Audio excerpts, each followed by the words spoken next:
साबिर पाक की दास्तान एक जिंदगी की कहानी। जब भी हम सब्र, तवक्कुल, आस्था और रहमत की बात करते हैं तो एक नाम जहन में आता है, साबिर पाक। ये शख्सियत जिन्होंने अपनी जिंदगी के हर कदम में इंसानियत और इलाही रहमत का संदेश दिया। आज हम आपको सुनाएंगे उनकी जिंदगी की एक ऐसी दास्तान जो सिर्फ आध्यात्मिकता और रहमत की मिसाल नहीं, बल्कि हमारी आत्मा को जागृत करने का एक तरीका है। आइए हम जानते हैं साबिर पाक की कहानी, उनके संघर्ष, उनके मौजज़ात और उनके अद्भुत पैगाम को। साबिर पाक का जन्म एक छोटे से गांव में हुआ था, जहां जिंदगी कठिन थी, लेकिन उनके घर वालों ने उन्हें हमेशा सच्चाई और ईमानदारी की राह दिखाई। उनका असल नाम साबिर था, लेकिन उनके व्यक्तित्व और उनकी आध्यात्मिकता के कारण उन्हें साबिर पाक के नाम से जाना जाने लगा। साबिर पाक के बचपन में ही उनकी आंखों में एक विशेष चमक थी और उनके मन में एक अजीब तरह की शांति थी। वह हमेशा अपने बुजुर्गों से धार्मिक कथाएं सुनते और हर छोटी छोटी बातों में गहरी समझ विकसित करते। उनका दिल बहुत विशाल था और उन्होंने बचपन से ही यह सीख लिया था कि इंसानियत की सेवा से बड़ी कोई इबादत नहीं होती। जब वह महज 10 साल के थे, एक दिन गांव में एक औरत आई जो बहुत दुखी थी, क्योंकि उसके पास खाने के लिए कुछ नहीं था। साबिर पाक ने अपनी माँ से पूछा, माँ, क्या हम उसे मदद कर सकते हैं? उनकी माँ ने कहा, बिल्कुल बेटा, जो भगवान ने तुम्हें दिया है वह दूसरों से बांटो। यह विचार उनके दिल में बैठ गया और तभी से उन्होंने तय कर लिया कि वह अपनी जिंदगी सिर्फ दूसरों की मदद करने के लिए जिएंगे। जब साबिर पाक के दिल में आध्यात्मिक जागृति का दीप जल उठा तो उन्होंने अपना गांव छोड़ दिया और आध्यात्मिक ज्ञान प्राप्त करने के लिए जगह जगह यात्रा करना शुरू कर दिया। वह अलग अलग संतों, दरगाहों और साधुओं के पास जाते, लेकिन उन्हें अपनी आत्मा की शांति कहीं नहीं मिलती थी। उनका दिल सच्चाई की तलाश में था। एक दिन वह एक प्रसिद्ध संत के पास पहुंचे जो अपनी गुफा में ध्यान कर रहे थे। वह संत समझ गए थे कि साबिर पाक का दिल सच्चाई की तलाश में है। उन्होंने साबिर पाक से कहा, तुमने अपनी जिंदगी में बहुत कुछ देखा है, लेकिन सबसे बड़ी बात यह है कि तुम खुद को जानो। तुम्हारा संघर्ष बाहरी नहीं, बल्कि अंदर की यात्रा है। इस उपदेश ने साबिर पाक की दुनिया बदल दी। उन्होंने यह समझा कि आध्यात्मिकता किसी गुफा में ध्यान करने से नहीं आती, बल्कि यह दूसरों की मदद करने, सब्र रखने और जीवन में सच्चाई को अपनाने से आती है। साबिर पाक की जिंदगी में मौजज़ात की कई घटनाएं घटी, लेकिन एक खास वाकया ऐसा था जो उनके जीवन का अहम मोड़ बना। एक बार एक बहुत ही गरीब और बीमार व्यक्ति उनके पास आया। वह इंसान इतना कमजोर था कि ठीक से चल भी नहीं सकता था। उसने साबिर पाक से मदद मांगी। साबिर पाक ने उस व्यक्ति के सिर पर हाथ रखा और अल्लाह से दुआ की। अगले दिन वह व्यक्ति पूरी तरह स्वस्थ हो गया। लोग कहते थे कि यह साबिर पाक का पहला मौजज़ा था, लेकिन साबिर पाक हमेशा कहते थे, यह सब अल्लाह की रहमत है, मुझे तो बस एक माध्यम बना दिया गया है। उनका जीवन यह सिखाता था कि अल्लाह की रहमत को महसूस करना और उसकी दुआएं स्वीकार करना सबसे बड़ी बात है। इसके बाद एक और घटना हुई। एक महिला अपने अपाहिज बेटे को लेकर आई। वह बेटे को लेकर बहुत परेशान थी, क्योंकि वह शारीरिक रूप से विकलांग था और कुछ भी कर पाने में असमर्थ था। साबिर पाक ने उस बच्चे को अपनी दुआ से ठीक किया और अगले ही दिन वह बच्चा पूरी तरह से स्वस्थ हो गया। यह सब देखकर लोग हैरान रह गए और वह समय साबिर पाक के जीवन में एक और मौजज़ा बन गया। साबिर पाक का जीवन सब्र, तवक्कुल और इंसानियत की मिसाल था। उन्होंने जीवन भर यह सिखाया कि जब तक हम अपने दिल को शुद्ध नहीं करते, तब तक हम सच्ची शांति नहीं पा सकते। उनका मानना था कि हर इंसान के अंदर एक रत्न छिपा होता है, जिसे केवल सब्र और सेवा से ही उजागर किया जा सकता है। एक दिन साबिर पाक ने एक शिष्य से कहा, तुम लोगों से उम्मीद मत रखो, सिर्फ अपने कर्मों पर विश्वास रखो। जब तुम अपनी आत्मा को शुद्ध करोगे तो दुनिया खुद ब खुद तुम्हारे पास आएगी। यह उपदेश शिष्य ने अपने जीवन में अपनाया और साबिर पाक के बाद उसकी जिंदगी में भी बहुत बड़ा बदलाव आया। साबिर पाक ने हमेशा यह सिखाया कि किसी भी परिस्थिति में अगर इंसान अपना मन शुद्ध रखे तो वह किसी भी संकट से पार पा सकता है। उनके जीवन के सबसे बड़े सिद्धांतों में से एक था, जो दूसरों के लिए जीता है वह असली संत है। साबिर पाक की सीख और उनकी रहमत का उजाला दूर दूर तक फैलने लगा था। लोग उन्हें सिर्फ एक संत या फकीर नहीं मानते थे, बल्कि एक ऐसे मार्गदर्शक की तरह देखते थे जिसने उन्हें अपने भीतर झांकना सिखाया था। लेकिन उनकी दास्तान यहीं खत्म नहीं होती। यह तो बस उनकी राह का एक मुकाम था। एक दिन अचानक साबिर पाक ने अपने शिष्यों से कहा, अब वक्त आ गया है कि मैं कुछ दिनों के लिए एकांत में जाऊं। आत्मा की नई यात्रा भीतर से ही शुरू होती है।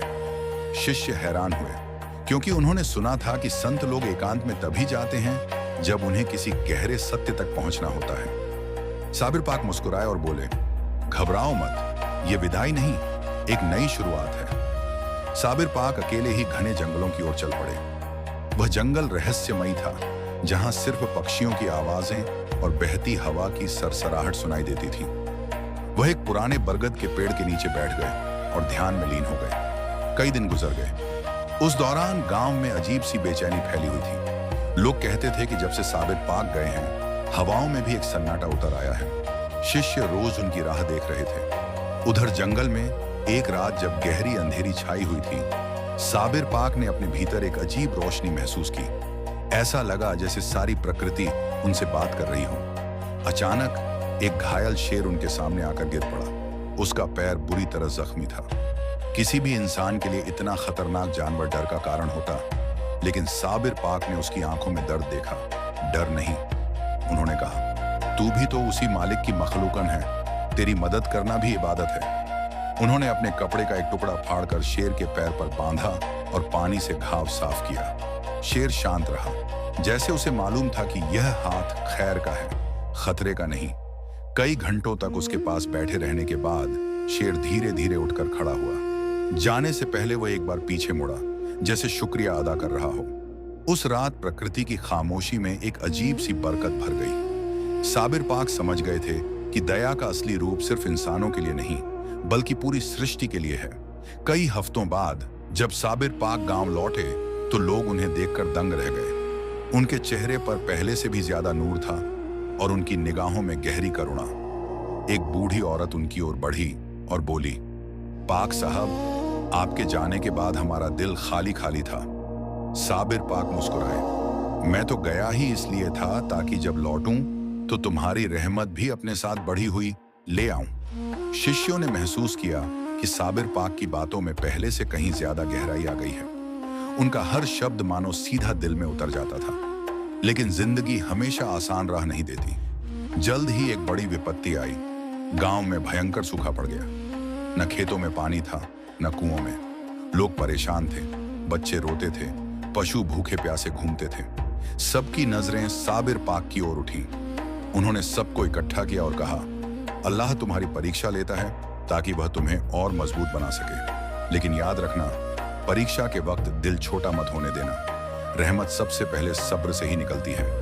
फिर उन्होंने गांव वालों को एक काम दिया, हर घर से थोड़ा थोड़ा अन्न इकट्ठा करो। जो जिसके बस में है वह दान करे। हम सब मिलकर एक दूसरे का सहारा बनेंगे। लोगों ने ऐसा ही किया। धीरे धीरे अन्न का बड़ा ढेर बन गया, जिससे सभी परिवार कई दिनों तक खाना खा सके। उन्होंने कुओं की सफाई करवाई, नए जल मार्ग बनवाए और लोगों को सिखाया कि मुसीबत में एकता ही सबसे बड़ी शक्ति है। इसी दौरान एक रात तेज बारिश शुरू हुई। सूखी धरती ठंडी पानी से भर गई। लोग रो पड़े, क्योंकि यह सिर्फ बारिश नहीं थी, यह रहमत थी। एक शाम साबिर पाक ने अपने शिष्यों को बुलाया। सूरज ढल रहा था और आसमान सुनहरे रंग में रंगा था। उन्होंने कहा, याद रखना, संत वही है जो दर्द बांटता है, औरों के दिलों में उजाला करता है और खुद को हर पल बेहतर बनाता है। मेरी दास्तान सिर्फ मेरी नहीं, ये तुम्हारे हर अच्छे कर्म में जिंदा रहनी चाहिए। शिष्यों ने सिर झुका लिया। उन्हें पता था कि साबिर पाक सिर्फ एक व्यक्ति नहीं, बल्कि एक रोशनी है जो जीवन भर उनके दिलों में जलती रहेगी। सूखा बीत चुका था, बारिशें लौट आई थीं और गांव फिर से हरा भरा होने लगा था। लेकिन साबिर पाक के मन में एक नई हलचल थी, एक ऐसी पुकार जो किसी जंगल या पहाड़ से नहीं, बल्कि इंसानों के दर्द से आ रही थी। एक सुबह उन्होंने शिष्यों को बुलाया और कहा, अब वक्त आ गया है कि रोशनी सिर्फ इस गांव में नहीं, बल्कि उन जगहों तक पहुंचे जहां अंधेरा गहरा है। मेरी राह अब मुझे यहां से आगे बुला रही है। शिष्य घबरा गए। पाक साहब, क्या आप हमें छोड़कर जा रहे हैं? साबिर पाक शांत स्वर में बोले, छोड़कर नहीं, फैलकर जा रहा हूं। एक दीपक जब दूसरे दीपक को रोशन करता है तो क्या वह कम हो जाता है? उनके शब्दों ने शिष्यों के दिलों में विश्वास भर दिया। पर विदाई का दुख फिर भी मौजूद था। साबिर पाक अपनी यात्रा पर निकले। रास्ते में पहाड़ थे, नदियां थीं और अनगिनत गांव। एक शाम जब सूरज ढलने को था, उन्हें रास्ते में एक अजीब सा यात्री मिला। कंधे पर एक टूटा हुआ आसन, आंखों में गहरी थकान। यात्री बोला, मैं वर्षों से ज्ञान की तलाश में भटक रहा हूं, पर जहां जाता हूं लोग अपने चमत्कारों की बातें करते हैं, ज्ञान की नहीं। साबिर पाक मुस्कुराए, चमत्कार बाहर नहीं होते, पहले भीतर पैदा होते हैं। आओ मेरे साथ चलो। वह यात्री उनके साथ हो लिया और धीरे धीरे उसने महसूस किया कि ज्ञान सिर्फ पढ़कर नहीं, बल्कि व्यवहार और दया से समझ में आता है। दोनों एक ऐसे शहर पहुंचे जिसकी चारों दिशाओं पर ऊंची दीवारें थीं। शहर के लोग धनवान थे, लेकिन अजीब बात यह थी कि हर चेहरे पर उदासी की लकीर थी। रात को एक आदमी साबिर पाक के पास आया और बोला, फकीर साहब, हमारा शहर सोने का है, पर दिल पत्थर के हो गए हैं। लोग एक दूसरे से बात तक नहीं करते, सब अपने अपने डर, अभिमान और लालच में कैद हैं। साबिर पाक ने अगले दिन शहर के चौक में बैठकर बस इतना कहा, जिस दिल में अहंकार बंद हो जाए वहां रहमत खुल जाती है। धीरे धीरे लोग उनके पास आने लगे। कुछ ने अपने झगड़े मिटाए, कुछ ने महीनों बाद अपने माता पिता से बात की। शहर बदला नहीं, लेकिन शहर के लोग बदलने लगे। और यह असली चमत्कार था। एक रात भारी तूफान आया। यात्री और साबिर पाक एक पेड़ के नीचे शरण लिए थे। अचानक यात्री ने पूछा, पाक साहब, क्या संतों को कभी डर नहीं लगता? साबिर पाक मुस्कुराए, डर तो हर इंसान को लगता है, लेकिन संत वह है जो अपने डर को दूसरों की सुरक्षा में बदल दे। उन्होंने अपना कपड़ा फाड़कर पेड़ की शाखाओं को बांधा ताकि वह हवा में टूट न जाए और आसपास के लोग उसी पेड़ के नीचे सुरक्षित रह सकें। उस रात तूफान गुजर गया, पर यात्री के भीतर का तूफान शांत हो गया। वह पहली बार समझा कि साहस कैसे जन्म लेता है। अगली सुबह साबिर पाक ने यात्री से कहा, अब मैं तुम्हें वहीं छोड़ रहा हूं जहां तुम्हें काम करना है। तुम्हारी यात्रा मेरे साथ नहीं खत्म होती, वह तो अब शुरू हो रही है। यात्री ने कांपते हुए हाथों से सलाम किया। मुझे क्या करना होगा? साबिर पाक बोले, जहां भी जाओ लोगों को उनकी अपनी रोशनी दिखाना। अगर यह सीख मिल गई तो समझो तुमने मेरी पूरी राह समझ ली। यात्री की आंखें नम हो गईं। साबिर पाक मुस्कुराते हुए आगे बढ़ गए, जैसे एक नदी जो कभी नहीं रुकती, बस बहती रहती है।